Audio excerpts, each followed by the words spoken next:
นะโมตัสสะภะคะวะโตอะระหะโตสัมมาสัมพุทธัสสะ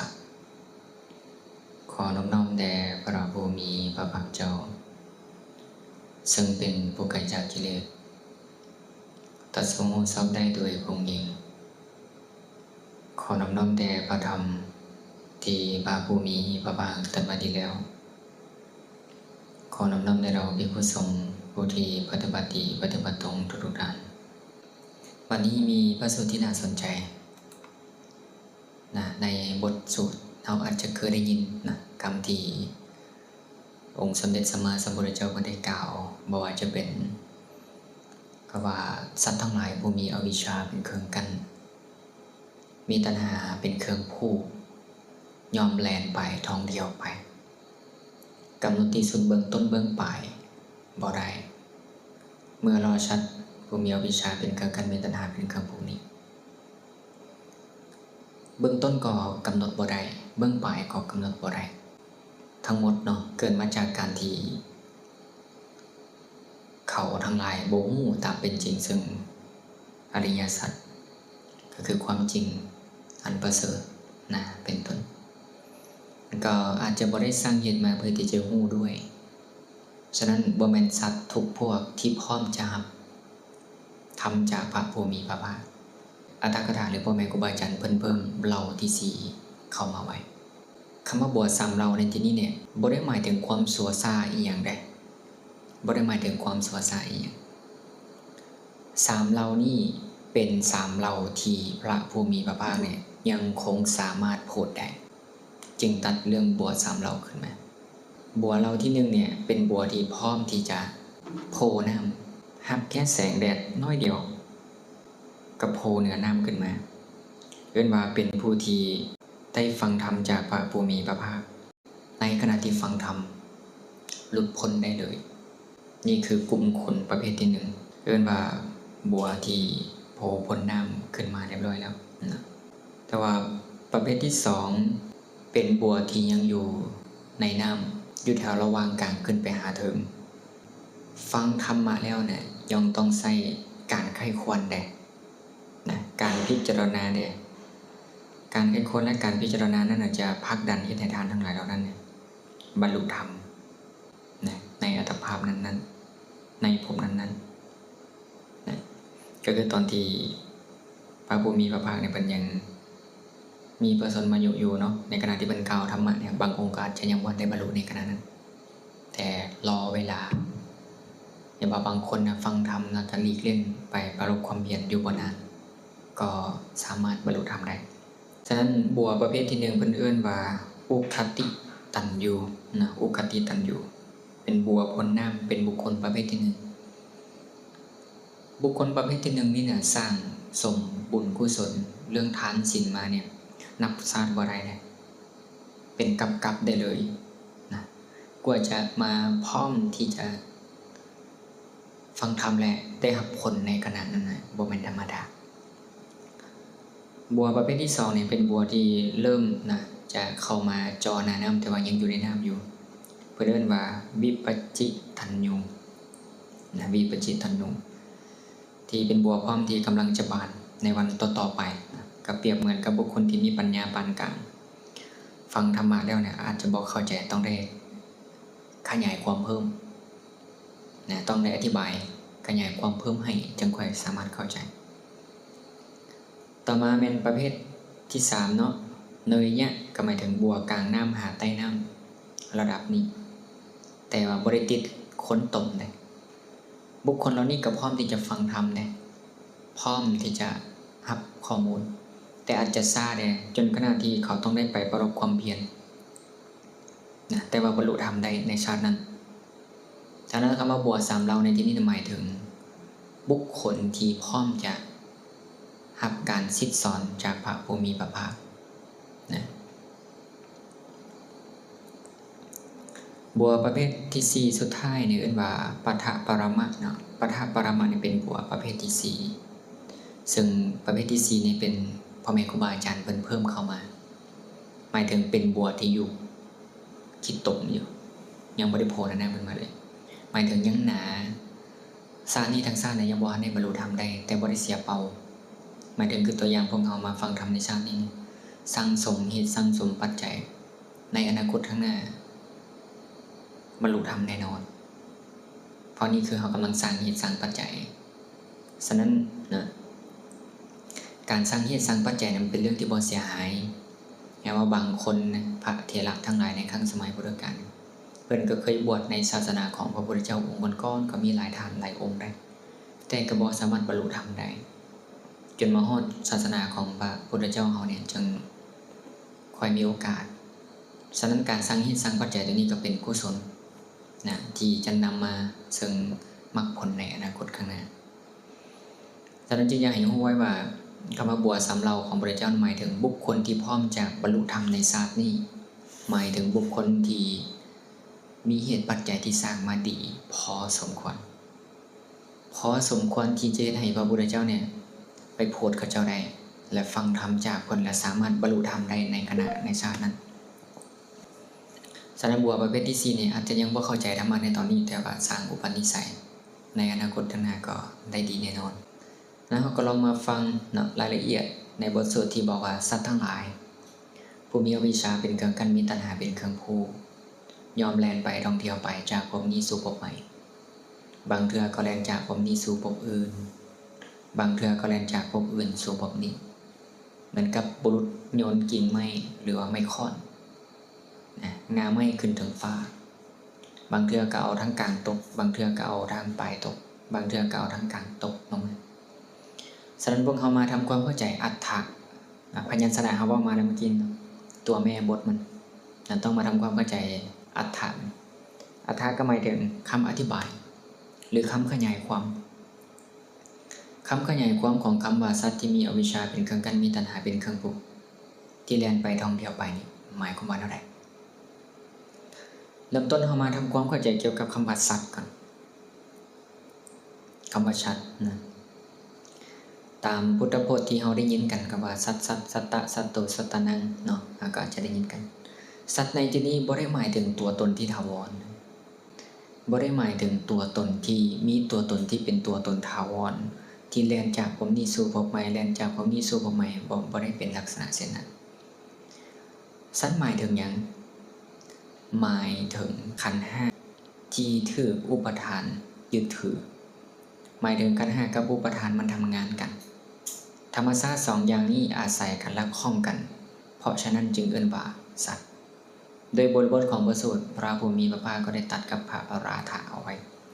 แต่พระอราธะไปถามกับพระผู้มีพระภาคเจ้าว่าข้าแต่พระองค์ผู้เจริญที่เอิ้นกันว่าสัตว์ดังนี้สัตว์มีได้ด้วยเหตุเพียงเท่าใดยอมบัญญัติว่าสัตว์ด้วยเหตุเพียงเท่าใดพระผู้มีพระภาคจะได้กล่าวกับพระอราธะว่าลาทะสันทะอันใดสันทะหมายถึงยังกิเลสนั่นเองแบบราคะอันใดก็หมายถึงกิเลสละนันทิอันใดก็หมายถึงกิเลสละตัณหาอันใดเห็นปะสันทะราคะนันทิและตัณหาเรานี่ถ้าเป็นรวบรวมพระสูตรดีๆเขาจะเห็น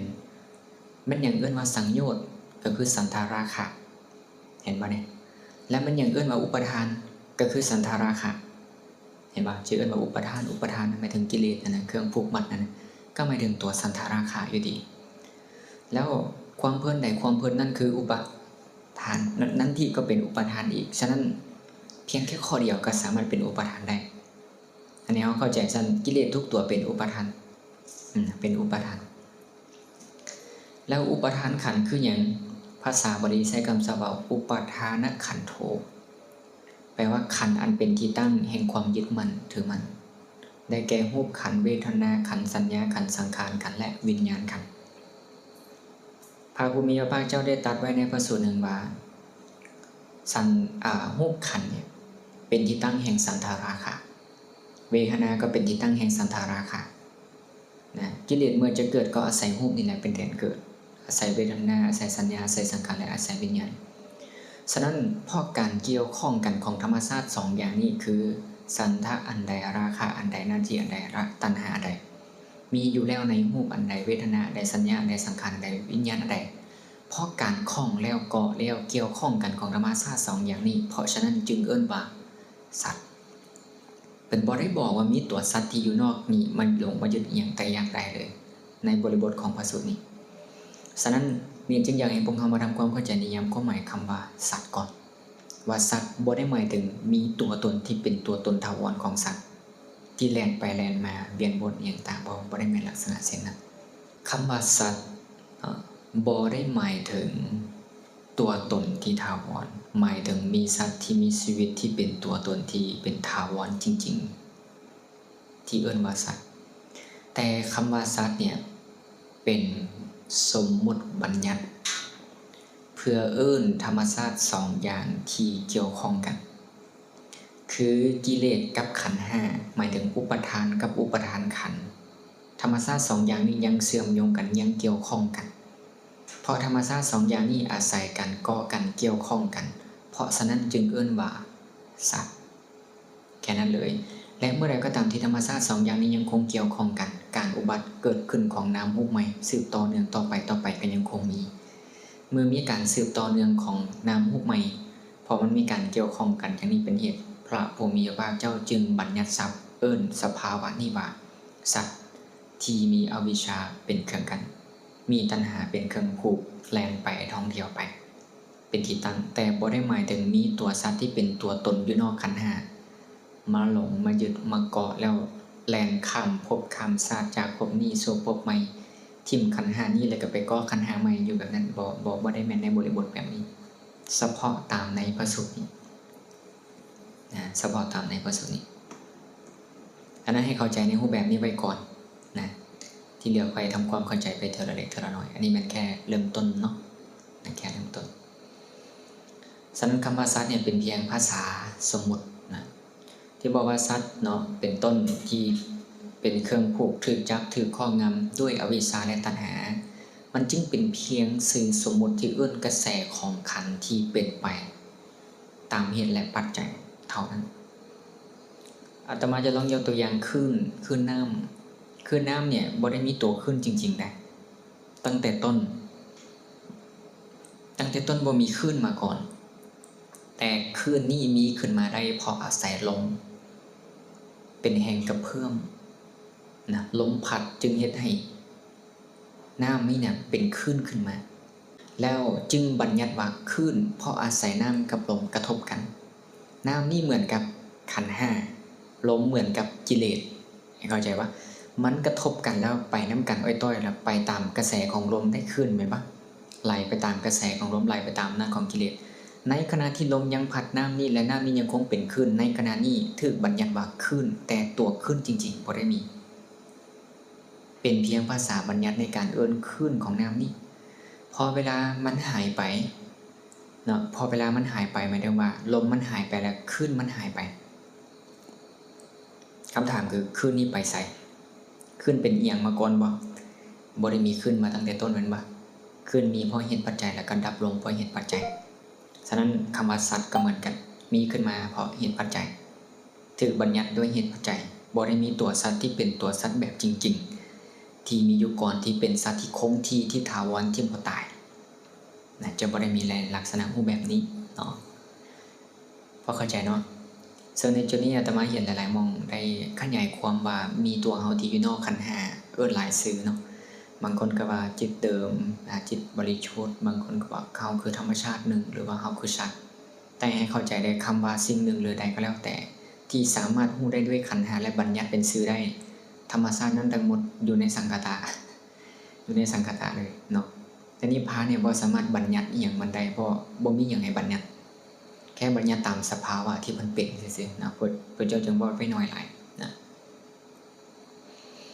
ทีนี้คำว่าอวิชชาเป็นเครื่องกั้นเป็นอะไรแล้วก็มาทำความเข้าใจกันเพิ่มเติมเนาะอวิชชาหมายถึงอย่างอวิชชาคือความบ่รู้ตามความเป็นจริงคือความบ่รู้จริงตามความเป็นจริงตัวอย่างเช่นบ่รู้จักรู้เวทนาสัญญาสังขารและวิญญาณบ่รู้จักขันธ์5บ่รู้ในลักษณะใด บ่ฮู้ว่าขันธ์ห้าบ่เที่ยงบ่ฮู้ว่าขันธ์ห้าเป็นทุกข์และบ่ฮู้ว่าขันธ์ห้าเป็นอนัตตาในเมื่อเขาเจ้าบ่รู้จักขันธ์ห้าตามความเป็นจริงนี้จึงก่อให้เกิดมิจฉาทิฏฐิคือความเห็นผิดเกิดความเข้าใจว่ามีอัตตาและมีตัวตนขึ้นมาสำคัญขึ้นมาในระหว่างเมื่อบ่ฮู้ตามความเป็นจริงนี้จิตจะเบิ่งโลกในแง่มุมผิดเช่นมีเฮามีเขามีผู้ไปเกิดมีผู้มาเกิดเป็นที่ตั้งนั่นคือลักษณะจิตที่ถูกภาพรวมมันสร้างขึ้นเพราะฉะนั้นอวิชชาจึงเป็นดังม่านที่ปิดบังปัญญาบ่ให้เห็นความจริงนั่นมันเป็นเงาที่เป็นม่านรูดเนาะปิดบังไว้นั้นอวิชชาคือความบ่รู้จริงนอกเหนือจากบ่รู้จักขันธ์ห้าแล้วเนี่ยเพิ่นบ่รู้จักหยังอีกบ่รู้จักอริยสัจ4บ่รู้จักปฏิจจสมุปบาทบ่ฉลาดในเรื่องกรรมบ่รู้จักขันธ์ห้าบ่รู้จักอายตนะ12บ่รู้จักธาตุสิ่งเหล่านี้เราบ่รู้จักเลยก็หมายถึงบ่รู้จักโลกตามความเป็นจริงฉะนั้นนี่แหละคือว่าอวิชชาจึงหมายถึงเป็นเครื่องกั้นหมายถึงบังบ่ให้เห็นความจริงกั้นบ่ให้เห็นความจริงอวิชชาจึงเป็นนิวรณ์อย่างนี้ทำหน้าที่บังกั้นเหมือนกับผ้าม่านมันเอามากั้นไว้เพื่อให้บ่ให้เขาเห็นความจริงนะเป็นต้นเนาะบังปัญญานั่นเองปัญญาก็คือความจริงนะทีนี้คำว่าตัณหาเป็นเครื่องผูกแบบใดตัณหาหมายถึงอย่างความอยากความทะยานอยากความติดหรือความเพลินก็ได้ทั้งหมดนี้เป็นชื่อของตัณหาได้ทั้งหมดแม้แต่ความโลภก็เหมือนกันเนาะตัณหาจะบ่ปล่อยจิตให้ดับไปโดยธรรมชาติแต่มันจะผูกจิตไว้กับอารมณ์ซึ่งตัณหามี3อย่างได้แก่กามตัณหาตัณหาในกามอันนี้ก็หมายถึงรูปงามเสียงมวลกลิ่นหอมรสแซ่บสัมผัสที่นิ่มนวลและกามที่เป็นอันนี้ว่าเป็นวัตถุกามซื่อๆได้นี่ได้แต่มันมีอยู่แล้วตามธรรมชาติเราจะบอกกล่าวถึงมันเพราะตัวนี้เป็นเรื่องภายนอกมันเป็นวัตถุกามแต่กามที่เป็นของมนุษย์จริงๆเนี่ยมันหมายถึงกามสังกัปโปหมายถึงทุกความคิดเรื่องกามเพราะอาศัยการกระทบสัมผัสจากวัตถุกรรมทั้ง5นี้เป็นเหตุฉะนั้นคำว่ากามตัณหานี้หมายถึงกามสังกัปโปหรือทุกความคิดที่มีคิดเรื่องคิดถึงรูปงามคิดถึงเสียงมวลจังซี่นะเรานี่เป็นต้นอันนี้เลยเอิ้นว่ากามตัณหานะต่อมาเป็นภาวะตัณหาหมายถึงตัณหาในความมีความเป็นหรืออยากมีอยากเป็นอยากจะเป็นโสดาบันอยากจะปฏิบัติธรรมอยากจะหลุดพ้นอันนี้เรียกว่าภาวะตัณหาอยู่ด้วยอำนาจของภาวะตัณหานะสุดท้ายก็วิภาวะตัณหาเห็นทุกอย่างสูญเปล่าพวกเขาบ่เป็นอีหยังพวกเขาบ่มีอีหยังแต่ยึดมั่นกับความเปล่ายึดมั่นกับความเห็นเป็นอัตตาที่ละเอียดเป็นทิฏฐิที่ละเอียดเป็นไปอีกทีนึงบางคนบอกมีแต่ผู้ฮู้บ่มีหยังเป็นพวกเขาในขณะที่เฮาฮู้ว่ามีผู้ฮู้แล้วก็มีผู้ฮู้อีกเทื่อนึงที่กำลังฮู้อยู่ว่าบ่มีผู้ฮู้นะบ่มีหยังเป็นเฮาเป็นต้นนะ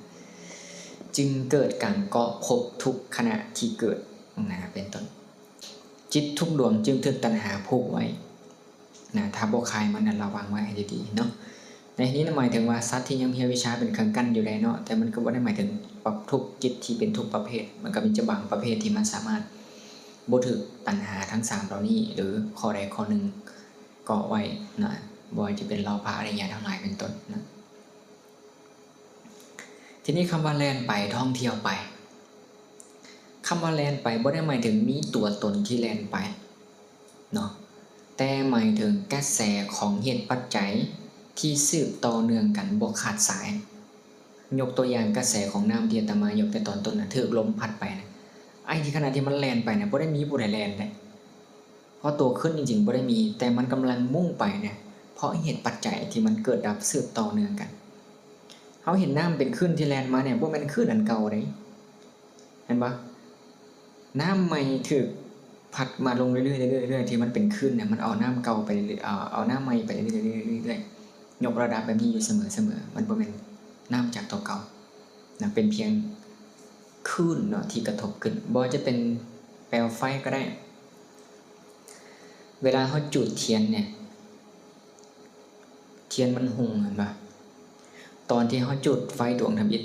และอีก30นาทีเฮามาเบิ่งมันไฟยังคงหุงคือเก่าแต่ว่าเทียงลดลงไปละครึ่งนิ้วมือ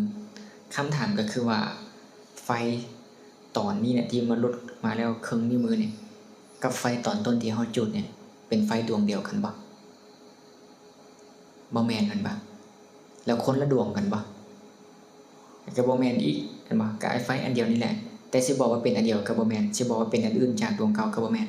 แต่มันเกิดดับสืบต่อเนื่องกันคือการเผาไหม้ของเสื้อเป็นต้นฉะนั้นไฟยังคงเห็นว่ามันเป็นดวงเดิมแต่ความจริงแล้วมันเกิดดับสืบต่อเนื่องกันไปคือการเผาไหม้นี่แหละเข้ามาไปแลนท่องเที่ยวคือการเกิดดับของกระแสที่มันสืบต่อเนื่องกันไว้นะจึงก่อให้เกิดการไปหรือการมาเป็นต้นแต่บ่ได้หมายถึงมีตัวตนที่ไปมาแบบจริงๆคำว่าจากภพนั้นสู่ภพอื่นเนาะคำว่าภพก็หมายถึงภาวะที่จิตตั้งมั่นในอารมณ์ใดหนึ่งนะครับว่าภพในนี้อธิบายเป็น2ลักษณะไว้ก่อนเด้อหนึ่งคือภพน้อยภพน้อยนะภพน้อยในที่นี้เนี่ยอธิบายด้วยขณะจิตต่อขณะจิตนะในขณะนี้เนี่ยเราได้ยินเสียงนะได้ยินแล้วสำคัญว่าตนได้ยินนะภพเกิดอะไรจิตมีที่ตั้งมีตัวตนขึ้นมาแล้วหรืออีกอย่างหนึ่งก็แบบภพใหญ่หมายถึงภพชาติที่เขาได้เกิดจนกว่าชีวิตจะแตกสลายนี่เกิดว่าเป็นอีกภพหนึ่งเหมือนกันนะฉะนั้นในบางม่องในตามพระสูตรพระเจ้าการอธิบายภพมีอยู่3อย่างได้แก่กามภพรูปภพและก็อรูปภพเป็นต้นนะคำว่าสัตว์บ่แม่นผู้ไปเพิ่นบ่เคยกล่าวว่ามีสัตว์ที่เป็นผู้ไปหมายถึงเป็นตัวสัตว์ที่เป็นตัวถาวรที่ไปบ่แม่นผู้มาบ่แม่นผู้ตายบ่แม่นผู้เกิดนะแต่สิ่งที่มีอยู่จริงเท่านั้นที่กำลังทำงานกันอยู่ในตอนนี้ได้แก่ปรมัตถะสัจจะคือความจริง4อย่างได้แก่อย่างจิตเจตสิกรูปและนิพพานธรรมชาติเรานี่เท่านั้นที่กำลังทำงานสืบต่อเนื่องเกิดดับบ่ขาดฉายบ่ได้หมายถึงมีตัวสัตว์ที่ไปมาแต่อย่างใดเห็นปะฉะนั้นคำว่าสัตว์จึงเป็นเพียงบัญญัติการเวียนตายเกิดคือการเปลี่ยนขบวนการเกิดดับสืบต่อเนื่องของธรรมชาติที่เป็นไปตามเหตุตามปัจจัยคือกระแสของเหตุปัจจัยเหล่านั้นฉะนั้นข้าเขาจะถามว่าแล้วอันใดฉันกำลังแล่นไปคำตอบก็คือมันเป็นเพียงอวิชชาบวกตัณหาบวกอุปทานหมายถึงกิเลสที่ปรุงแต่งกรรมเพราะอวิชชาเป็นปัจจัยจึงมีสังขารทั้งหลายเห็นปะแล้วส่งผลเฮ็ดให้จิตดวงใหม่เกิดเอิ้นว่าเพราะสังขารเป็นปัจจัยจึงมีวิญญาณเห็นปะระบบมันสืบต่อเนื่องกันแบบนี้อยู่เสมอเนาะฉะนั้นสิ่งที่แล่นไปก็คือกระบวนการของปฏิจจสมุปบาทที่เป็นไปตามเหตุตามปัจจัยแก้กันและกันอาศัยกันเกิดขึ้นทุกขณะและเกิดดับอยู่ตลอดเวลาเหมือนตอนนี้เนี่ยเราได้ยินเสียงทั้งหูเนี่ยทุกการได้ยินเกิดดับบ่ก็เกิดดับอยู่ตลอดเวลาเนี่ยเห็นบ่มันเกิดดับสืบต่อเนื่องกันอยู่ตลอดบ่มีเสียงที่เป็นของผู้ใดบ่แม่นหูที่เป็นของผู้ใดแม่นบ่บ่แม่นวิญญาณทั้งหูที่เป็นของผู้ใดเพราะผัสสะก็เกิดดับฉะนั้นทุกๆอย่างมันเกิดดับแต่มันเกิดดับสืบต่อเนื่องกันตอนนี้เนี่ยถ้าบ่มีไผเป็นเจ้าของหูเนี่ยหูก็ยังคงได้ยินปกติแม่นบ่มันบ่จะเป็นต้องให้ผู้ใดมาเป็นเจ้าของมันเพราะมันก็เป็นไปตามกระแสของเหตุปัจจัยเรานี่เหมือนเดิมตัวอย่างเช่นเวลาพระพุทธเจ้าเพิ่นตัดสหูไปแล้วเนี่ยเพิ่นหลุดพ้นไปแล้วแม่นบ่ด้วยบริบทแปลว่าเพิ่นถอนอัตตาขึ้นได้หมดเลยแม่นบ่บ่มีอุปทานในขันธ์ทั้งหมดเลยเนาะแต่ขันธ์ยังคงเป็นขันธ์คือเก่าบ่ยังคงสลาคือเก่าบ่หูยังคงได้ยินปกติบ่นั่นแหละไผจะมีเจ้าของบ่มีเจ้าของค่อยก็เป็นของค่อยแบบนี้ไผจะยึดบ่ยึดค่อยก็เป็นของค่อยแบบนี้นี่แหละแค่นั้นเองเนี่ยสิ่งที่มันกำลังเป็นไปคือกระบวนการของเหตุปัจจัยเก่าคือพอมีอวิชชาเป็นปัจจัยจึงมีสังขารวิญญาณนามรูปเห็นปะสร้างอัตตาขึ้นมาคือขันธ์5เกิดขึ้นนะสาลายตนะเนี่ยตาหูจมูกลิ้นกายใจปรากฏผัสสะก็เกิดเด้กระทบสัมผัสตอนนี้เนี่ยเอิ้นว่าผัสสะเวทนาก็เกิดคือความรู้สึกตัณหาก็เกิดอุปทานก็เกิดอุปทานก็เริ่มยึดแล้วเด้ว่ามีข่อยเป็นตัวตนของข่อยเนี่ยขึ้นมาเห็นปะในระหว่างนี้ภพก็เกิดชาติก็เกิดชรามรณะก็เกิดฉะนั้นในระหว่างสายปฏิจจสมุปบาทบ่มีสัตว์บุคคลตัวตนเฮาเขามีการไปการมาแล่นเวียนว่ายเวียนวนแต่อย่างใด มีแค่เหตุปัจจัยแก่กันและกันเป็นไปเมื่อพระเจ้ามองหูความจริงข้อนี้เนี่ยจึงได้กล่าวว่าท่านทั้งหลายจงมาเบิ่งเพราะอวิชชาเป็นปัจจัยสังขารจึงมีเป็นต้นสันวงล้อของวัฏฏะคือการเวียนวนคือการหมุนไปเรื่อยๆมีการหมุนวนไปเรื่อยๆเนี่ยจึงมีอยู่3วัฏฏะคือการหมุนวนได้แก่อย่างกิเลสกรรมวิบากกิเลสกรรมวิบากกิเลสกรรมวิบากบ่มีที่สิ้นสุดจึงกำหนดเบื้องต้นบ่ได้เบื้องปลายบ่ได้ตามใดที่ยังมีกิเลสกรรมวิบากวงล้อของปฏิจจสมุปบาทยังคงจะหมุนแบบนี้ต่อไปเรื่อยๆบ่จำกัดการจึงกล่าวได้ว่ากำหนดที่สุดเบื้องต้นและเบื้องปลายบ่ได้นะเป็นต้นนะกิเลสคืออย่างอวิชชาตัณหาอุปาทานนี่คือกิเลสเนาะถ้าว่าเรื่องอดีตในปฏิจจสมุปบาทก็จะเป็นอวิชชาเนาะถ้าว่าเรื่องปัจจุบันก็เป็นตัณหาและอุปาทานแต่ทั้งหมดก็คืออันเดียวกันนะกรรมหมายถึงสังขารกับภพเพิ่นเรียกว่ากรรมมาภพหมายถึงการทำกรรมที่เฮ็ดให้เกิดภพเหมือนบางทีพระผู้มีพระภาคได้ตรัสกับท่านพระอานนท์มันบอกถ้ากรรมมีกรรมมาภพเป็นวิบากบ่ได้มีแล้วนั่นกรรมมาภพจะปรากฏได้หรือบ่พระอานนท์ตอบว่าบ่ค่ะน้อยอานนท์เพราะจังซั่นแหละกรรมจึงเป็นพื้นนาวิญญาณจึงเป็นเม็ดพืชตัณหาเป็นยางรอเลี้ยงพืชเนื้องอกนั้นจึงเฮ็ดให้มีการเจริญงอกงามเกิดขึ้นฉะนั้นคำว่ากรรมมาภพในนี้หมายถึงการกระทำกรรมที่ให้ได้อัตภาพนั้นๆในภพนั้นๆฉะนั้นคำว่าภพในนี้จึงหมายถึง3ภพกามภพรูปภพและอรูปภพนอกเหนือจากนั้นภพนี้ยังเป็นตัวแทนของกรรมหมายถึงพื้นนาก็คือการกระทำกรรมที่ให้ได้อัตภาพนั้นๆด้วยต่อมาเป็นวิบากหมายถึงผลจากการกระทำหมายถึงขันธ์5ได้แก่วิญญาณนามรูปสลายตนะผัสสะเวทนาชาติชรามรณะเป็นต้นสิ่งเหล่านี้เอิ้นว่าวิบากคือผลที่ได้รับจากการกระทำฉะนั้นจึงสรุปได้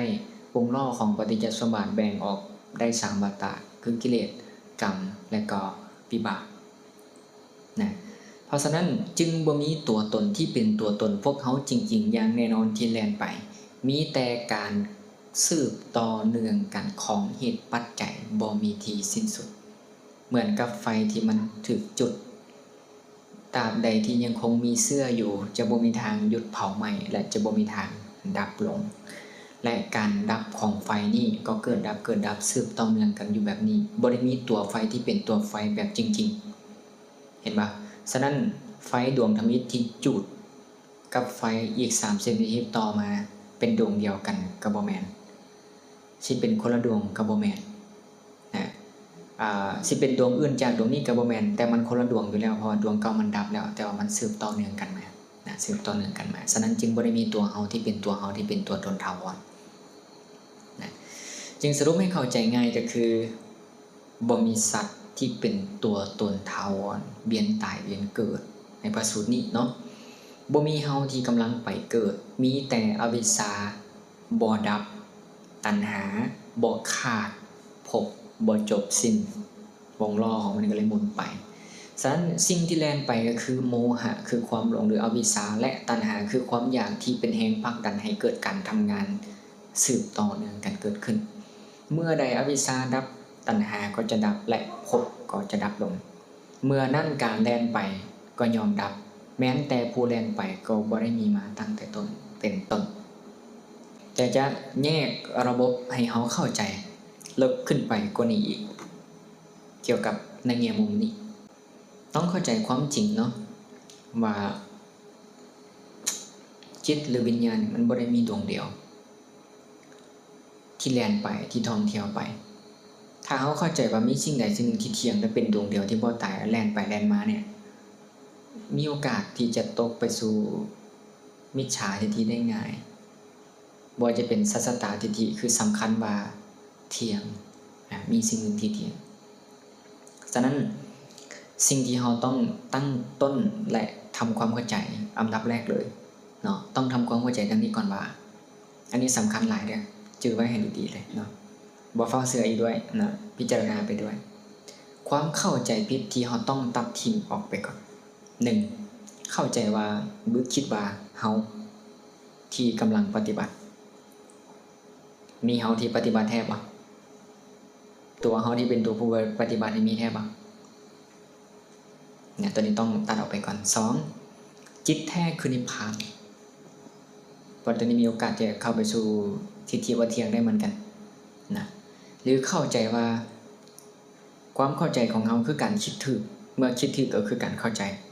มันจะกลายเป็นมีโอกาสว่าเฮาเป็นผู้เข้าใจได้ง่ายหรือการรู้แจ้งคือประสบการณ์ที่พิเศษหมายถึงเวลาที่เฮาได้ประสบการณ์พิเศษอันใดอันหนึ่งจากการปฏิบัติแล้วจะคิดว่าตัวเองได้บรรลุธรรมนะอาจจะตกอยู่ในวิปัสสนุกิเลสได้ง่ายก็นี่ให้ระวังไว้ให้ดีนะถ้ายังมีสิ่งเหล่านี้อยู่ต่อให้เข้าใจคำศัพท์ครบถ้วนแต่ก็มีโอกาสหลงลึกไปกว่านี้อีกนะก็ให้เกิดมิจฉาทิฏฐิได้ง่ายฉะนั้นคำว่าสัตว์โตสัตว์หรือว่าสัตว์โตเนี่ยหมายถึงสิ่งที่ถูกผูกถูกติดถูกครอบงำอาการที่ผูกกันระหว่างอุปทานกับขันธ์จึงถูกบัญญัติว่าสัตว์บ่ได้หมายถึงสิ่งที่มีชีวิตบ่ได้หมายถึงวิญญาณจิตเดิมหรือจริงที่บริสุทธิ์บ่ได้หมายถึงอายตนะใดหนึ่งหรือสิ่งหนึ่งบ่ได้หมายถึงตัวตนอย่างใดอย่างหนึ่งแต่สัตว์หมายถึงขันธ์ห้าที่ถูกอุปทานคือกิเลสยึดไว้ถ้าบ่มีอุปทานคำว่าสัตว์ก็ใส่บ่ได้อีกต่อไปเห็นว่าพระเจ้าเพิ่นยังกล่าวไว้เด้ว่าอาสวะเราใดที่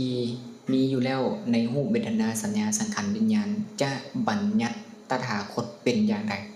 อาสวะเรานั้นตถาคตละได้อย่างหมดจดจึงบ่สามารถบัญญัติว่าเป็นอย่างใดถ้าท่านหลายจะเอิ้นเฮาให้เอิ้นว่าตถาคต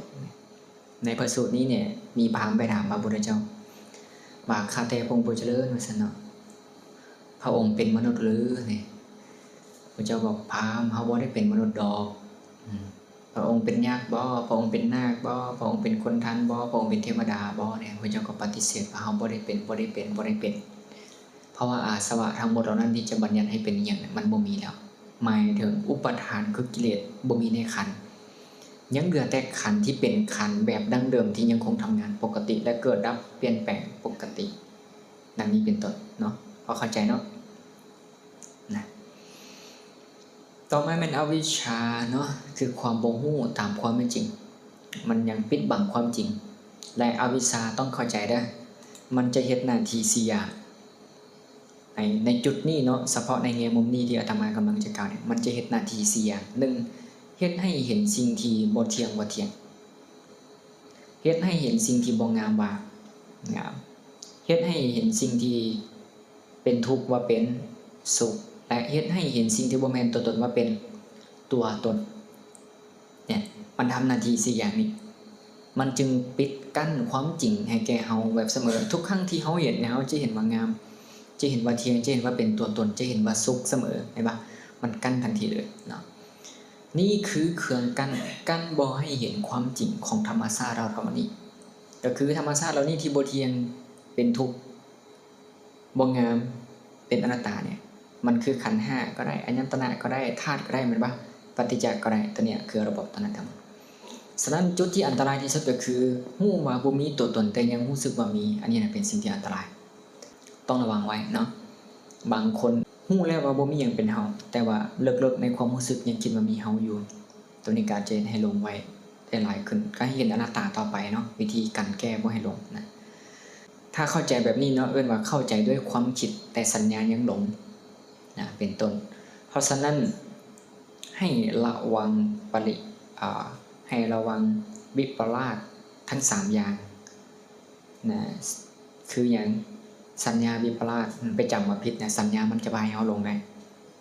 ทิฏฐิวิปลาสคือความเห็นที่มันผิดและจิตตวิปลาสคือจิตที่ยังให้เฮาหลงและไอ้ตัวที่มันจะเฮ็ดให้เฮาหลงก็คืออวิชชานี่แหละที่ยังความวิปลาสความเป็นบ้าทั้ง3ให้ปรากฏขึ้นนะทีนี้ตัณหาเป็นเครื่องผูกหมายความว่าใดตัณหาบ่แม่นแต่ความอยากอย่างเดียวเท่านั้นแต่ตัณหานี้ยังเป็นแรงดึงและเป็นแรงผลักดันนะเป็นแรงดึงและเป็นแรงผลักดันเนาะเฮ็ดให้จิตยึดเข้ากับอารมณ์ได้โดยง่าย ตัวอย่างถ้ามีคนมากอกหูพวกเจ้าเรื่อยๆนะมันจะเป็นแห้งดึงแบบแดงเพิ่นกอกไว้เนี่ยถ้าพวกเจ้าลงไปใต้เนี่ยอย่าลืมไปเล่นตัดฟานด้วยคักตัดฟานค่อยไปมาแล้วเริ่มต้นเจ้าอาจจะฟังซื่อๆแต่พอว่าไหลเข้าอยากไปเองมีแห้งดึงดูดไปพอไปถึงปั๊บต้องไป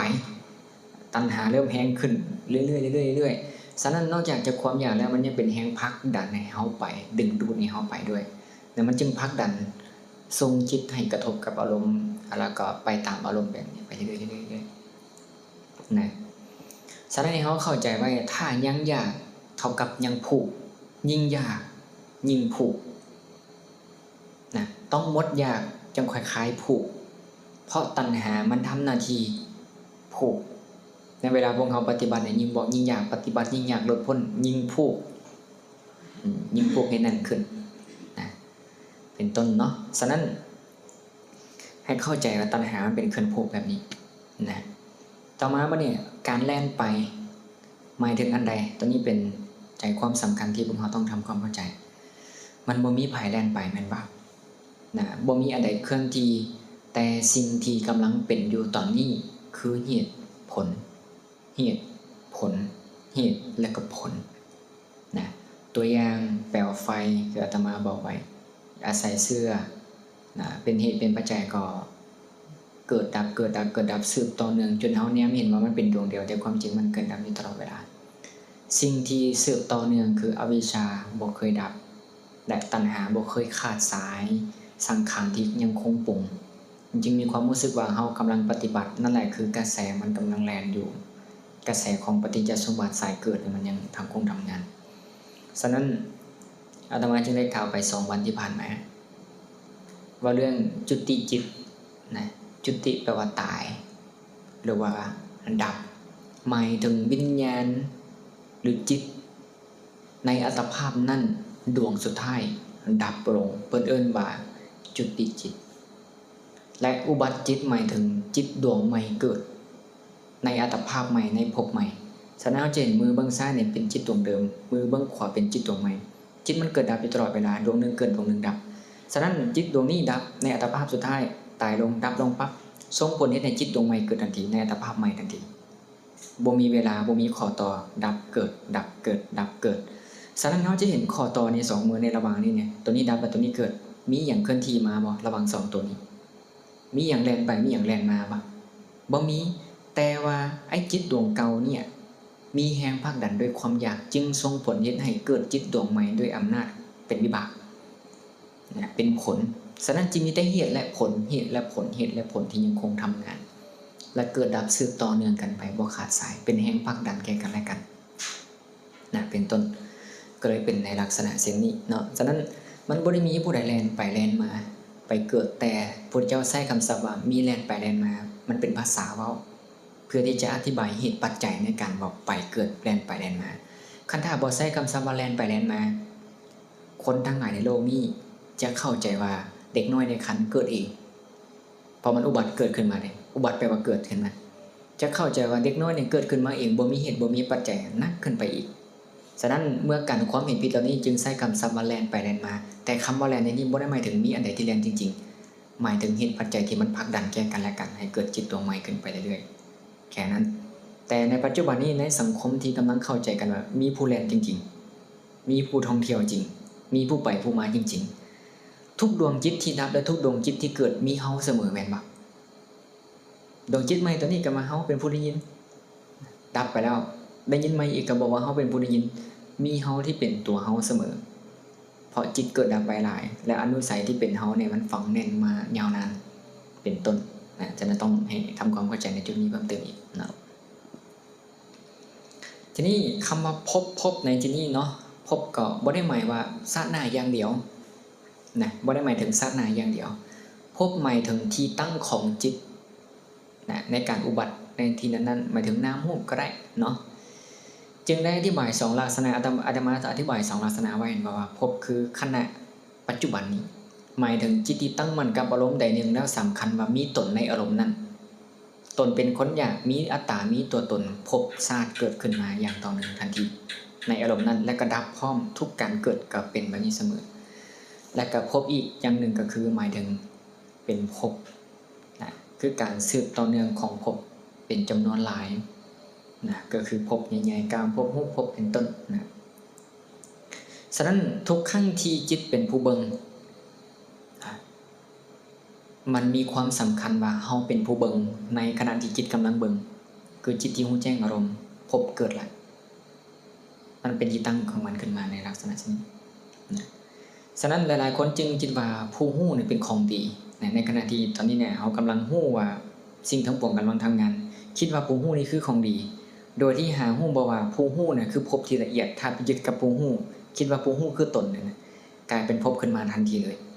ตัวนี้ก็ให้ระวังไว้แม้แต่ตัวผู้รู้เองก็เป็นธรรมชาติที่เกิดดับเหมือนกันนะฉะนั้นจึงอยากให้เฮาไม่เห็นปฏิจจสมุปบาทเริ่มต้นแต่อวิชชาคือความบ่รู้ตามความเป็นจริงตัวอย่างเช่นอาตมาจะขอลองอธิบายนะบ่รู้อายตนะภายในและอายตนะภายนอกแต่ความจริงอายตนะภายในและภายนอกเนี่ยเป็นแบบไรเที่ยงบ่เที่ยงเหมือนบ่สิ่งใดบ่เที่ยงฉะนั้นเป็นทุกข์เหมือนบ่สิ่งใดเป็นทุกข์ฉะนั้นก็เป็นอนัตตาแม่นบ่ถูกต้องเนาะนั่นคือความจริงมันบ่คำว่าอนัตตาเนี่ยมีเฮาบ่เป็นเฮาบ่เป็นตัวเป็นตนของเฮาบ่เป็นของไผบ่เป็นของบุคคลเราอื่นบ่แม่นบ่แสดงว่าตาหูจมูกลิ้นกายใจเนี่ยเกิดดับตลอดเวลาแม่นบ่มันเสื่อมอยู่ตลอดเวลาแม่นบ่จึงบ่สามารถบัญญัติเป็นอย่างถาวรได้แม่นบ่โอเคแล้วบัดเนี้ยต่อมาบัดเนี่ยอายตนะภายนอกเสียงเกิดดับตลอดเวลาบ่เนี่ยแม้แต่เสียงที่พวกท่านได้ยินยังคงเกิดดับตลอดเวลารูปก็เปลี่ยนแปลงเกิดดับอยู่ตลอดเวลาอายตนะภายนอกก็ยังคงเกิดดับตลอดเวลาและอายตนะภายในเกิดดับตลอดเวลาธรรมชาติ2อย่างนี้คืออายตนะภายในและภายนอกกระทบกันเกิดความรู้แจ้งทางตาหูทางลิ้นกายใจเอิ้นว่าวิญญาณ6เนี่ยวิญญาณ6เริ่มเกิดขึ้นคือความรู้แจ้งทางตาเกิดขึ้นแล้ววิญญาณทั้งหลายเหล่านี้ทั้ง6อย่างเนี่ยรู้แจ้งแล้วก็ดับรู้แจ้งแล้วก็ดับเหมือนกันอีกธรรมชาติทั้ง3อย่างนี้กระทบกันบัดนี้การประจวบกันของธรรมชาติ3อย่างนี้ในขณะที่เห็นนั้นเอิ้นว่าผัสสะและผัสสะนี่ก็เป็นปัจจัยให้เวทนาเกิดและไอ้ผัสสะนี่ก็เป็นปัจจัยให้สังขารเกิดและไอ้ผัสสะนี่ก็เป็นปัจจัยเฮ็ดให้เวทนาให้สัญญาให้สังขารมันเกิดสรุปรวมแล้วทั้งหมดนี้มีแต่การกระทบกันของธรรมชาติแม่นหรือบ่แต่เพราะมีอวิชชาเป็นเครื่องกั้นบ่ฮู้จริงจึงไปยึดว่าตาเป็นต้นหูเป็นต้นไปยึดว่าเสียงที่ได้ยินเนี่ยตนเป็นผู้ได้ยินไปยึดการรู้แจ้งของวิญญาณทั้งหูว่าไอ้การได้ยินนี่เป็นต้นจึงกลายเป็นสร้างความเคยชินว่ามีตัวเองขึ้นมาทั้งที่ธรรมชาติที่ยึดเนี่ยเกิดดับอยู่ตลอดเวลามันเลยไปปั้นแต่งว่ามีตัวเองขึ้นมานี่แหละคือภพชาติสืบต่อเนื่องกันอยู่เสมอเมื่อใดก็ตามที่จิตตั้งอยู่ในสิ่งใดแล้วมันสำคัญว่าเฮาฮู้เฮาเห็นเฮามีเฮาเป็นมันเป็นภพและชาติทันทีในขณะนั้นทุกดวงจิตที่เกิดเลยถ้ายังมีอวิชชากวงกันแบบนี้อยู่เห็นบ่ในตอนนี้เนี่ยฉะนั้นเฮาปฏิบัติเพื่อให้เห็นความจริงโดยที่บ่ต้องมีตัณหาเข้าไปอยากเปลี่ยนแปลงหรือไปอยากแทรกและอย่าไปเอาตัวตนไปในอยู่ในจุดที่ธรรมชาติที่มันเป็นของมันบัดนี้หูก็คือหูที่บ่เที่ยงเสียงก็คือเสียงที่บ่เที่ยงในขณะที่หูกระทบกับเสียงปั๊บเกิดความรู้แจ้งทั้งหูแม้นความรู้แจ้งนี่ก็บ่ได้แม่นเฮามันก็รู้แจ้งเองมันเกิดดับเองมันแม้นภาษาก็บ่ได้แม่นเฮามันกระทบแล้วมันก็ดับแม้นเวทนาที่เกิดก็เกิดดับแม้นสัญญาที่เกิดก็เกิดดับแม้นสังขารที่เกิดก็เกิดดับปัญญาคือความบริสุทธิ์ที่ฮู้สิ่งเหล่านี้เกิดดับโดยที่บ่เข้าไปเห็นว่าแม่นเฮาหรือมีเฮาอยู่ในสภาวะนี้แต่เห็นสิ่งทั้งปวงเกิดดับมีแต่ธรรมทั้งหลายที่ไหลตามเหตุตามปัจจัยจึงเอิ้นว่าธรรมเหล่านี้คือปฏิจจสมุปบาทคือธรรมชาติเกิดดับสืบต่อเนื่องกันไปบ่มีเฮาผู้ที่เห็นอย่างนี้อย่างถูกต้องและเห็นได้ไวถึงขนาดนั้นจึงเป็นผู้ที่ควรค่าแก่การเอิ้นว่าเป็นมุนีผู้สงบอย่างแท้จริงฉะนั้นในขณะที่เฮาปฏิบัตินั้นจึงสำคัญว่ามีเฮาเป็นผู้ปฏิบัติบ่มันมีแค่เห็นที่เกิดระดับฉะนั้นตอนนี้แค่ตามเห็นการเกิดดับของธรรมชาติอย่าพยายามอย่าดึงอย่าดันเพราะทุกๆอย่างมันบ่มีเฮาที่ต้องไปแก้ไปไขไปพยายามทำเท่าไหร่เกิดจากเหตุเงานอนเกิดจากเหตุบ่ฝ ฟุ้งซ่านเกิดจากเหตุบ่โกรธเกิดจากเหตุบ่ธรรมชาติทั้งหมดเกิดดับบ่นี่เมื่อมันเกิดดับแล้วมันเกิดจากเหตุเจ้าต้องเปลี่ยนแปลงหยังบ่ด้วยบริบทแล้วมันบ่มีแม่นบ่แต่สมมุติยังใช้แม่นบ่ฉะนั้นเราต้องเข้าใจว่าแม่นหยังเป็นธรรมที่เอื้ออำนวยให้กิเลสเกิดแม่นหยังเป็นธรรมที่เอื้ออำนวยให้สติและโพชฌงค์มันเกิดให้เจริญธรรมเหล่านั้นให้เสพคบธรรมเหล่านั้นให้น้อมจิตไปหาธรรมเหล่านั้นให้ละลาย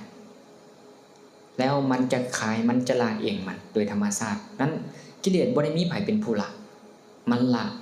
ของมันเองโดยธรรมชาติเพราะรู้จริงเมื่อใดก็ตามที่ความรู้แจ้งเกิดขึ้นมันมีตั้งแต่อวิชชาคือความบ่รู้ถูกเพิกถอนจะเหลือแต่ธรรมชาติล้วนๆที่เกิดดับเห็นตามเป็นจริงปราศจากอัตตาบุคคลตัวตนตั้งแต่ต้นอยู่แล้วเพราะอัตตาตัวตนมันมีขึ้นมาเพราะความสำคัญผิด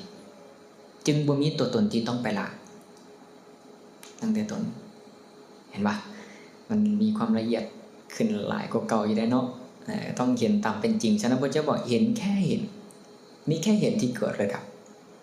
ได้ยินแค่ได้ฟังมีแค่เสียงที่เกิดดับมีแค่การได้ยินที่เกิดดับไม่ใช่เราเห็นปะแต่ถ้าได้ยินปั๊บสำคัญว่าเราแหละเป็นผู้ได้ยินเขาว่าเราปัญหาเกิดละจะมีลักษณะแค่นี้เนาะฉะนั้นวงจรนี้ที่อาตมาว่ามาเนี่ยเกิดขึ้นในขณะหนึ่งไววะ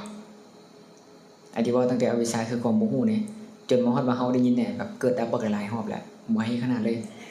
มันเกิดในปัจจุบันนี้เลยเนี่ยพบเนี่ยจึงหมายถึงว่าปฏิจจสมุปบาทมันจึงว่าจะเป็นต้องรอท่าซาบหน้าไอ้ตอนนี้นี่เลยในขณะนี้ทุกขณะที่ได้ยินทุกขณะที่ได้ฟังถ้าบ่เห็นด้วยปัญญาและสำคัญว่าเฮาเป็นผู้ได้ยินหรือมีความยินดีในความได้ยินนั้นตัณหาเป็นเสื้อแล้วถ้ายังบ่ฮู้ตามความเป็นจริงแล้วมีตัวตนคิดว่าตัวเองเป็นผู้ทำงานเป็นผู้พยายามเป็นผู้ดึงเป็นผู้หยังต่างๆอัตตาเกิดแล้วแค่นี้เลยฉะนั้นเฮาต้องเฮ็ดจังได๋ล่ะบัดนี้คำถามที่เป็นคำถามที่ต้องทำความเข้าใจนะต้องตัดบอนใดต้องเฮ็ดจังได๋ต้องปฏิบัติจังได๋คำตอบก็คือตัดที่อวิชชาด้วยปัญญาคือการเห็นความจริงตามความเป็นจริงภิกขุทั้งหลายเพราะเห็นนั่นแหละท่านทั้งหลายจงเห็นด้วยปัญญาอันถูกต้องตามความเป็นจริงเกิดว่านั่นบ่แม่นเฮานั่นบ่แม่นของเฮานั่นบ่แม่นตัวตนของเฮาทุกการกระทบของอายตนะทั้ง6นั่นบ่แม่นเฮานั่นบ่แม่นของเฮานั่นบ่แม่นตัวตนของเฮานี่คือสัญญาที่ควรจับเป็นว่าสัญญา3ประการอนิจจสัญญาเนาะทุกขสัญญาอนัตตสัญญาจำจื่อใส่สมองให้ดีๆเพราะสัญญานี่แหละจะเป็นที่ตั้งของสติในการระลึกในการข้างหน้าและย้ำไว้ว่าปัญญาอย่างแท้จริงแบบปัญญาที่เป็นตัวปัญญาที่ประหารกิเลสจริงๆบ่แม่นการน้อมไปเห็นปัญญาที่แท้จริงต้องเกิดโดยออโตเมติเกิดตามธรรมชาติและทุกครั้งที่ปัญญาเกิดกิเลสบ่เกิดโดยประการทั้งปวงจึงเอื้อนว่าปัญญาประหารกิเลสได้อย่างแท้จริงแต่ปัญญามีหลายระดับเนาะเริ่มต้นแต่ปัญญาเกิดจากการฟังเอื้อนว่าสุตตมัญญปัญญาตอนนี้นะปัญญาเกิดจากการฟังจะเริ่มรู้แจ้งแล้วเนี่ยตอนนี้เนาะ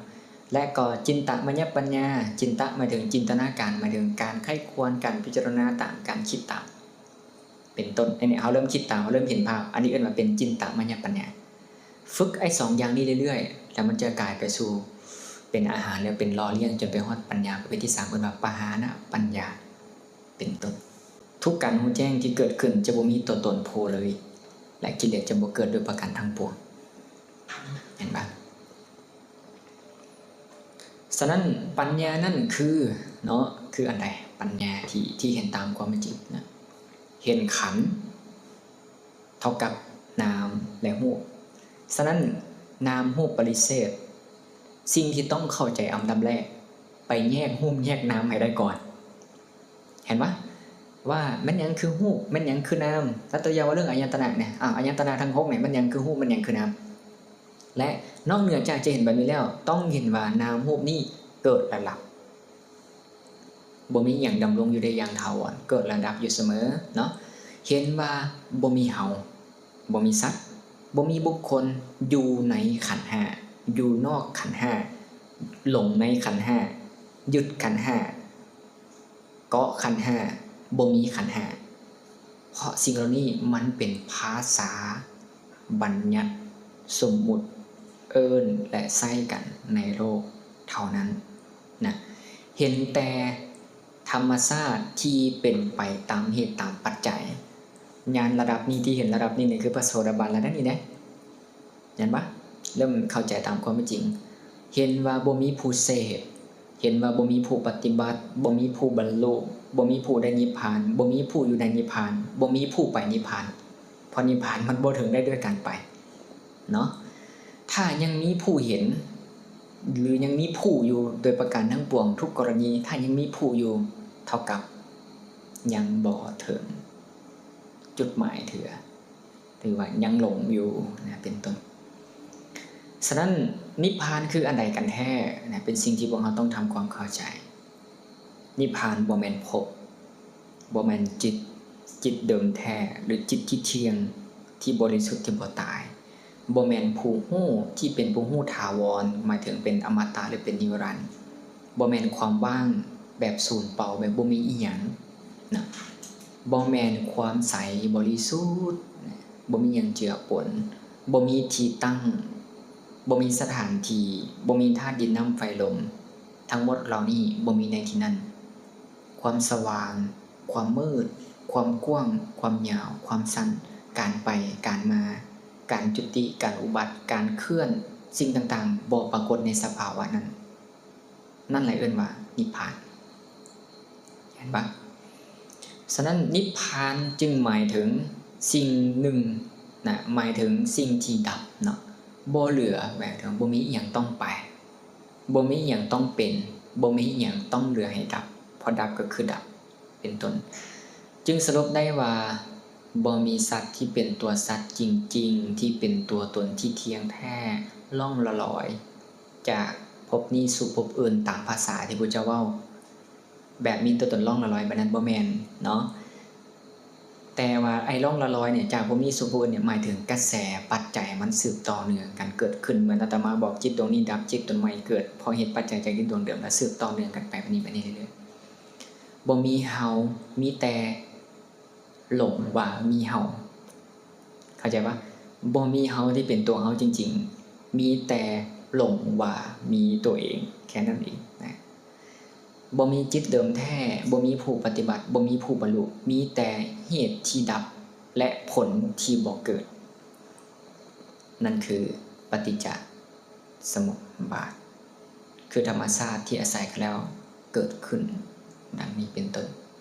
ทั้งหมดเนี่ยพอบ่ฮู้อริยสัจนะอริยสัจก็อยู่นั่นแหละบ่ฮู้ตามเป็นจริงซึ่งขันธ์5ก็ได้ยึดว่ามีอันใดหนึ่งที่เที่ยงแท้ที่เป็นตัวเฮาไว้จริงๆแต่ความจริงทุกข์เนาะก็คือนามรูปเห็นปะเหตุเกิดทุกข์ก็คือกิเลสและนิพพานก็คือนิพพานอันนั้นก็มรรคหมายถึงปัญญาคือการเห็นแจ้งมีแค่นี้เลยระบบธรรมชาตินี้จะลองยกตัวอย่างในมุมหนึ่งนะบ่จะเป็นต้องการแล่นไปแล่นมาเนี่ยมันบ่ได้หมายถึงว่าต้องเป็นแต่ซ่านนาอย่างเดียวหมายถึงตอนนี้ก็ได้ตัวอย่างเช่นตอนนี้เนี่ยกำลังอ่านหนังสือเอาให้เห็นได้ยังไงก่อนที่จะอ่านหนังสือมันต้องมีการกระทบเกิดขึ้นก็คือตากับรูปกระทบกันรูปก็คือตัวหนังสือนั่นแหละเห็นปะและคำว่ารูปในนี้ไม่ได้หมายถึงแต่ตัวหนังสือและรูปห่างเท่านั้นแหละมีทั้งสีของตัวหนังสือและแสงจึงค่อยสามารถกระทบกันได้เห็นปะเกิดจากขู่วิญญาณคือความหู้แจ้งตัวหนังสือแต่ยังบ่เข้าใจความหมายมันจะไปเกิดผัสสะไปดึงเอาข้อมูลมาจากสัญญาว่านี่คือตัวอย่างปรุงแต่งเป็นสังขารและเป็นเวทนาพอใจหรือบ่พอใจกับการอ่านนี้ตามลำดับธรรมชาติเหล่านั้นทั้งหมดเกิดขึ้นจากเหตุปัจจัยแต่ให้สังเกตเบิ่งในขณะนี้ที่อ่านนี้ในขณะที่มันเกิดการทำงานในขณะที่อ่านเนี่ยมีตัณหาแทรกบ่ยกตัวอย่างตัณหาแบบให้เข้าใจง่ายๆอยากเข้าใจความหมายนี้บ่อยากอ่านต่อบ่อยากฮู้ให้หมดบ่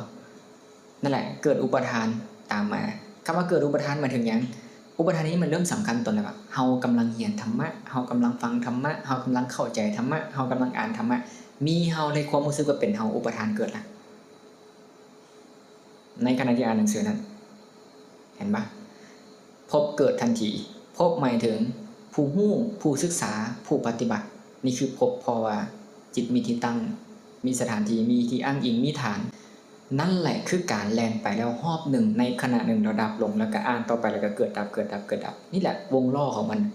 ทุกๆรอบเกิดดับเกิดดับอยู่นี้เสมอทุกการได้ยินทุกปัจฉาจึงเป็นวัฏฏะอยู่เสมอถ้าบ่เข้าใจความจริงม่านคืออวิชชานี่ก็ยังคงปิดกันแบบนี้อยู่เสมอมันบ่แม่นตั้งแต่พบหน้าอย่างเดียวนะปัจจุบันนี้ด้วยในวงล้อของวัฏฏะก็ยังคงทำงานฉะนั้นคนส่วนใหญ่จึงพากันคิดว่าการเรียนธรรมะคือการหยุดวัฏฏะในการที่เราเรียนธรรมะกันเนี่ยไปหยุดวัฏฏะแต่ความจริงถ้ายังมีเฮาที่กำลังฮู้วัฏฏะก็ยังคงหมุนอยู่เสมอวัฏฏะจะหยุดหมุนก็ต่อเมื่อหมดคำว่าเฮา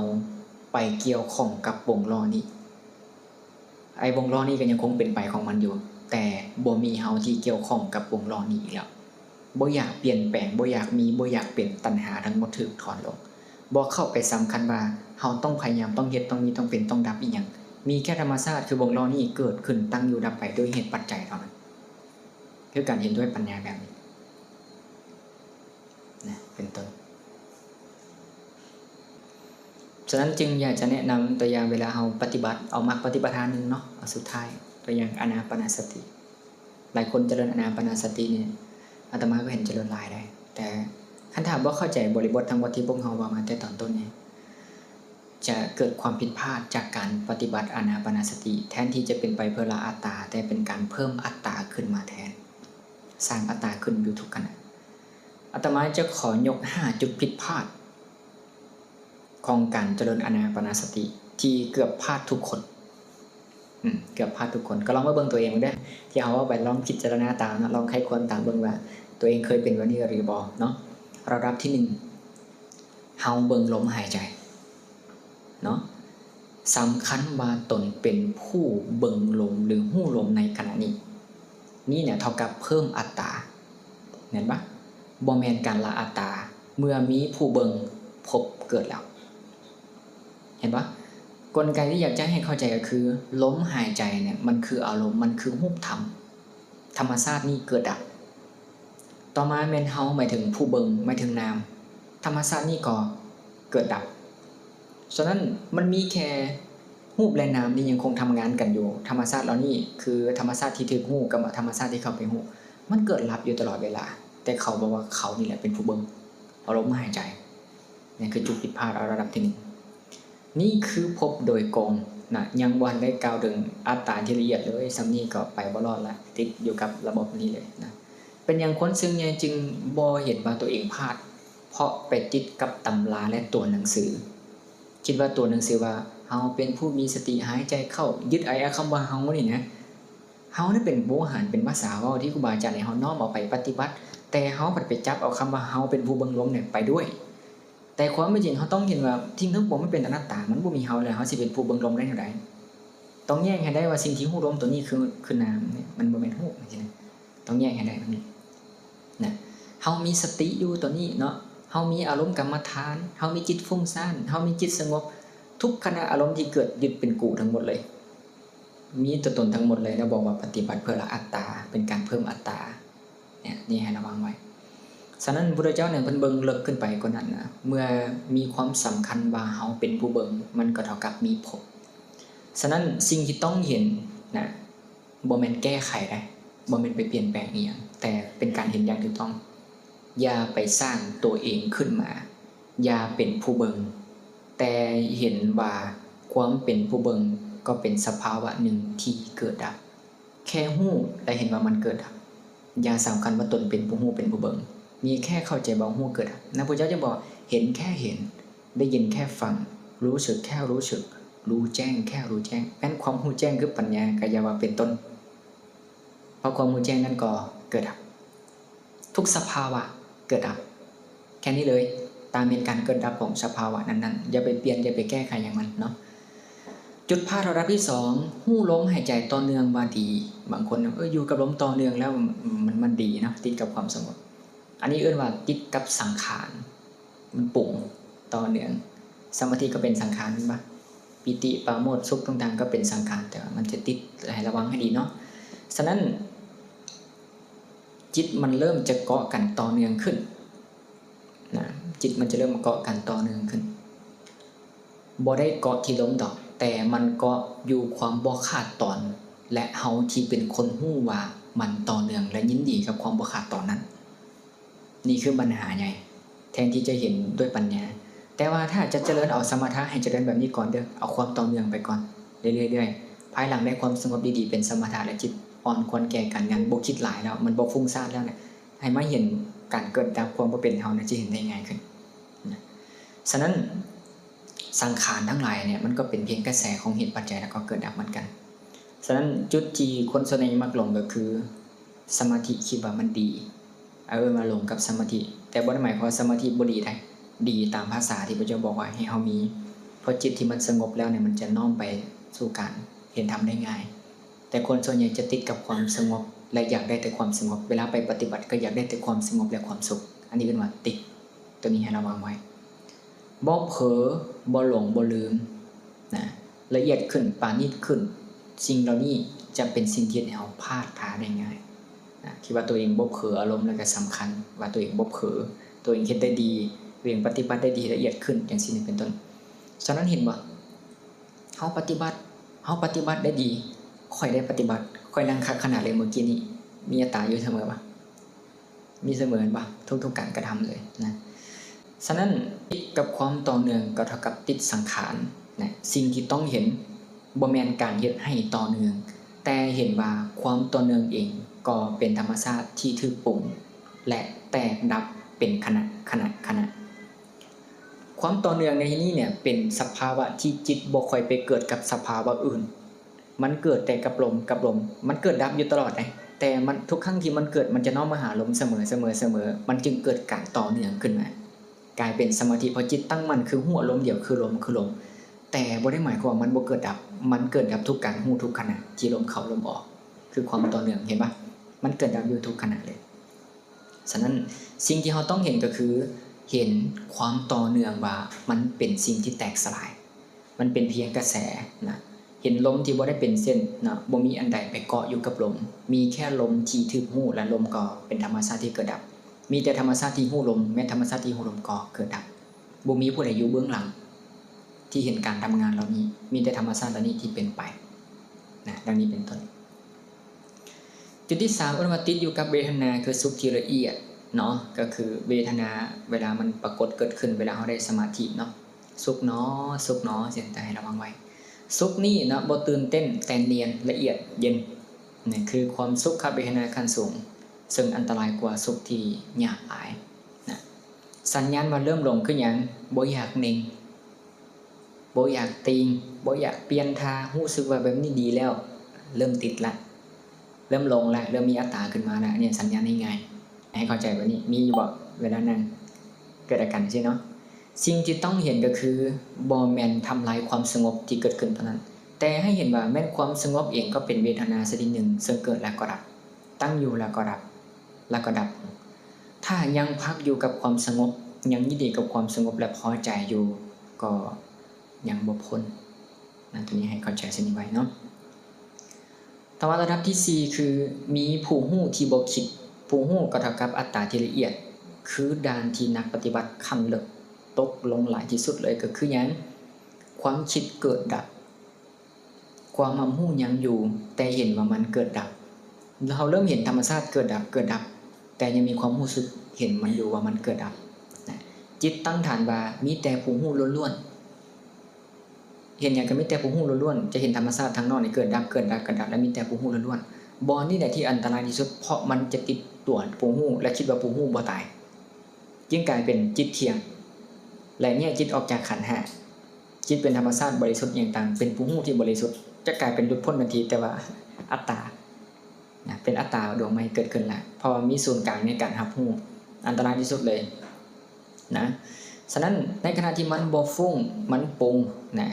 ก็ให้เข้าใจตามความจริงเพราะสิ่งเหล่านี้ยังเป็นสังคตธรรมทั้งหมดเลยนะสิ่งที่ต้องเห็นคืออย่างความเป็นผู้ฮู้ก็เป็นสิ่งที่ถูกฮู้เหมือนกันบ่แม่นคิดเอาแต่ให้เห็นความจริงในขณะนั้นตามความจริงนะต่อมาเป็นจุดพาดระดับที่5ฮู้เฉยๆบ่มีอีหยังนะมีแค่ฮู้ซื่อๆตัวนี้เลิกขึ้นมาอย่างนั้นบ่ เป็นผู้รู้ที่บริสุทธิ์นี่แหละตัวนี้ให้ระวังไว้มันคือตัณหาเนาะตัวอย่างเช่นบ่มีอารมณ์กระทบบ่มีการเคลื่อนไหวของจิตตั้งมั่นได้ดีระดับอนาคามีขึ้นไปแล้วเนี่ยเริ่มสมาธิขึ้นไปเนาะมีแต่ผู้รู้แจ้งขนาดเห็นทุกอย่างอนัตตาทั้งหมดเลยบริสุทธิ์ขนาดผู้รู้ตัวนี้เนาะแต่มีการดำรงอยู่เงียบๆเบื้องหลังฉะนั้นเพิ่นจึงยังบ่สามารถละความเคยชินที่เป็นห้องลึกๆในภายในออกได้ฉะนั้นนี่คือความเป็นอยู่แบบละเอียดนะบ่แม่นบ่มีคำบ่แม่นบ่มีความคิดแต่ยังมีความอยากเป็นนั่นแหละสิ่งที่พระเจ้าตรัสไว้แบบตัณหาแบบละเอียดความรู้สึกตอนนั้นมันจะมีความรู้สึกแบบใดมันบ่มีตัวตนได้แต่มันจะมีความรู้สึกลักษณะเช่นนี้เกิดขึ้นว่าจังได๋รู้สึกว่านี่คือที่สุดแล้วเห็นป่ะเลิกๆว่านี่คือที่สุดแล้วนะบ่อยากออกอยากพิจารณาบ่อยากพิจารณาอันใดต่อบ่อยากเห็นอันใดต่ออยากพออยากปลงอยากละอยากวางไอ้ความรู้สึกอยากมีในลักษณะเช่นนี้ก็เป็นอัตตาที่ละเอียดขึ้นฉะนั้นอานาปานสติต้องเจริญแบบใดเพื่อบ่ให้หลงวิธีปฏิบัติก็คือ1ต้องเข้าใจว่าลมคือธรรมชาติที่ถึงหูหมายถึงหูและเกิดดับต่อมาการหูก็เป็นธรรมชาติที่เกิดดับเป็นว่านามธรรมแม้นความเป็นผู้หูก็เป็นธรรมชาติที่เกิดดับแม้นความว่างแม้นความนิ่งก็เป็นธรรมชาติที่เกิดดับและที่สำคัญบ่มีผู้ใดอยู่เบื้องหลังการทำงานของมันทั้งหมดมีแค่น้ำหูที่ทำงานกันบ่มีผู้หูที่แท้จริงเพราะทุกผู้หูเกิดแล้วก็ดับฉะนั้นสิ่งที่พวกเราต้องจำให้ละเอียดนะบ่มีผู้ปฏิบัติบ่มีผู้บรรลุบ่มีผู้หูที่เป็นเฮาถาวรเพราะทุกผู้หูเกิดดับ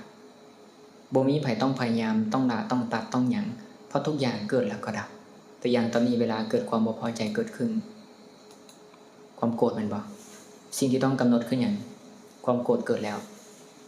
จากหยังเป็นเหตุแล้วมันก็ลับลงอย่าไปเปลี่ยนแปลงอีหยังมันแค่สร้างเหตุสร้างปัจจัยแล้วเห็นด้วยปัญญาแล้วมันเป็นธรรมชาติที่เกิดแล้วก็ดับพอมีเหตุอย่าไปสร้างเหตุมันต่อคันถ้าไปสงสัยเป็นหยังเขาคือเว้าเป็นหยังมันคือบ่พอใจต้องละจังไดมันจะมีความพยายามและสาวความต่อเสมอเพราะบ่ปล่อยให้มันดับเองโดยธรรมชาติจนตัวนี้ก็จะเป็นเรื่องที่ละเอียดขึ้นตอนนี้ก็เป็นข้อธรรมนะที่นำมากล่าวให้พวกเราได้ยินได้ฟังกันในวันนี้ระบบโครงสร้างการไปการมาการจุติการอุบัติเหมือนกับว่าสัตว์ที่พระเจ้าบอกไว้แล่นจากภพนี้สู่ภพอื่นเพราะมีอวิชชาเป็นเครื่องกั้นตัณหาเป็นเครื่องผูกก็ได้อธิบายให้พวกเราได้เข้าใจคำว่าสัตว์คืออันใดความหมายว่าแนวใดอวิชชากั้นแบบใดตัณหาผูกแบบใดผู้แล่นไปมาเป็นแนวใดมีเฮาที่เป็นตัวเฮาจริงๆหรือบ่การปฏิบัติเป็นแนวใดการเห็นต้องเห็นแบบใดปฏิจจสมุปบาทในขณะปัจจุบันนี้คืออย่างไรเกิดอัตตาแบบใดบ่ให้เกิดอัตตาต้องเห็นอย่างไรได้บอกไปทั้งหมดแล้วแค่อยู่กับปัจจุบันคนนะให้เห็นความจริงตามความเป็นจริงมีแค่สิ่งหนึ่งคือธรรมชาติที่ทำงานเกิดและสิ่งหนึ่งคือธรรมชาติดับลงอย่าอยากเข้าไปแทรกหรือเปลี่ยนแปลงอย่าตั้งฐานผู้รู้ว่าเป็นตนในธรรมชาติเหล่านั้นมีแค่การนำรู้ที่เกิดดับมีแต่ธรรมชาติที่รู้และเกิดดับแค่นั้นพอเบิ่งไปเท่านี้ก่อน